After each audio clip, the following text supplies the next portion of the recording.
Welcome back to the channel, you guys. I just saw the funniest thing on ESPN.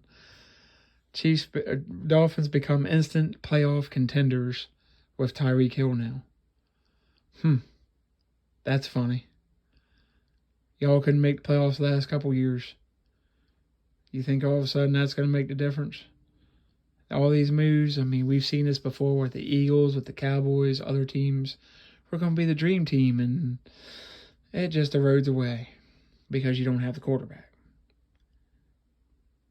So, anyway, before we start this thing off with the Miami Dolphins and their huge acquisition and all of the picks they gave up for this acquisition, remember, 1,000 subscribers. Once we hit that, whoever is subscribed and has their notifications turned on to this channel, you have to be subscribed and have your notifications turned on, will be entered to win a free NFL jersey of their choice.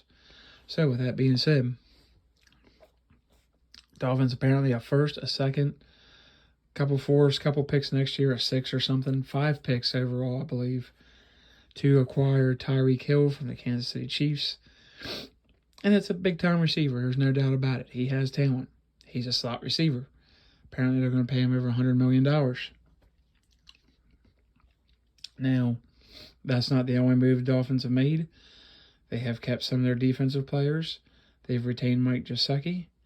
They've gotten Chase Edmonds at running back, Cedric Wilson, Teron Armstead at left tackle, Connor Williams at left guard. They have improved their team, no doubt. But Teron Armstead has been hurt 4 to 6 games every year. So now you've got to rely on his health. You have Tua, who is limited at quarterback, I believe. He's not a Justin Herbert. He's not a Patrick Mahomes.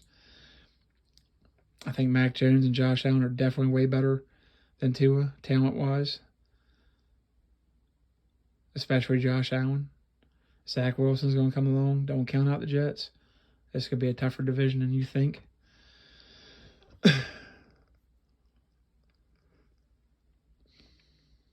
But you have to develop chemistry. Patrick Mahomes had it with Tyreek Hill. You already had that sort of type of receiver in Jalen Waddle. So you get another guy kind of like Jalen Waddle. I'm not as high as some people on this. I think he gave up too much for a slot receiver. You have a rookie head coach. People fall in love with these rookie head coaches until they don't perform the first or second year. Then they want to get rid of them.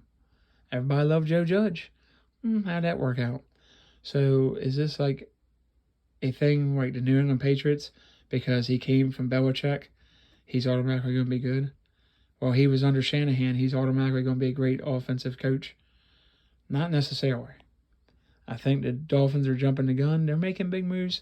You give them credit for that, but Stephen Ross as your owner, not a stable organization, hasn't been stable, still has issues with possibly him paying the coach to lose games.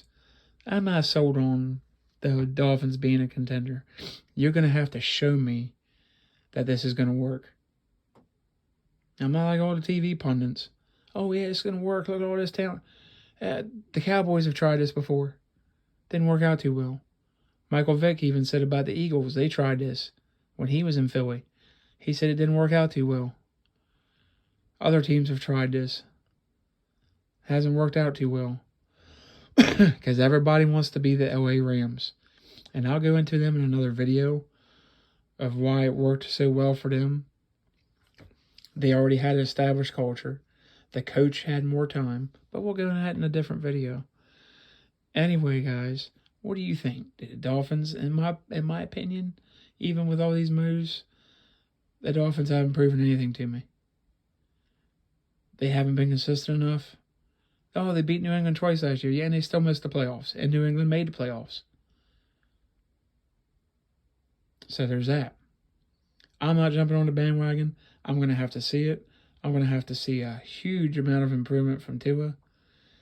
Maybe it happens with this head coach because I don't believe his last head coach wanted him. Because there was reports out there that Brian Flores wanted Justin Herbert and the general manager wanted Tua Tagovailoa. So we'll see. But this is definitely the Dolphins saying, all right, Tua, one more year. We're going to give you everything we can. If it doesn't work out, they will be drafting the quarterback next year. I guarantee you. If they don't make the playoffs and go far in the playoffs, they will be drafting a new quarterback next year. And don't discount Teddy Bridgewater. He hasn't said he's going to just give the starting job to Tua. So there's some competition there possibly. So maybe a rift there. Maybe that causes an issue.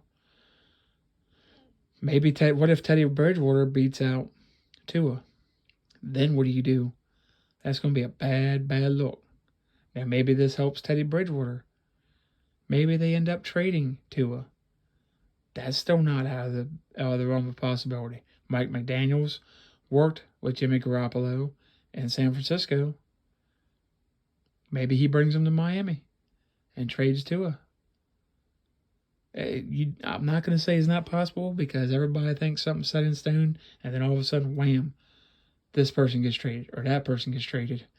So I'm not making anything in concrete yet until it's in concrete and everything's signed, sealed, and delivered. But let me know what you guys think. Like, subscribe, comment, share, hit notifications, and I'll catch you guys on the next video.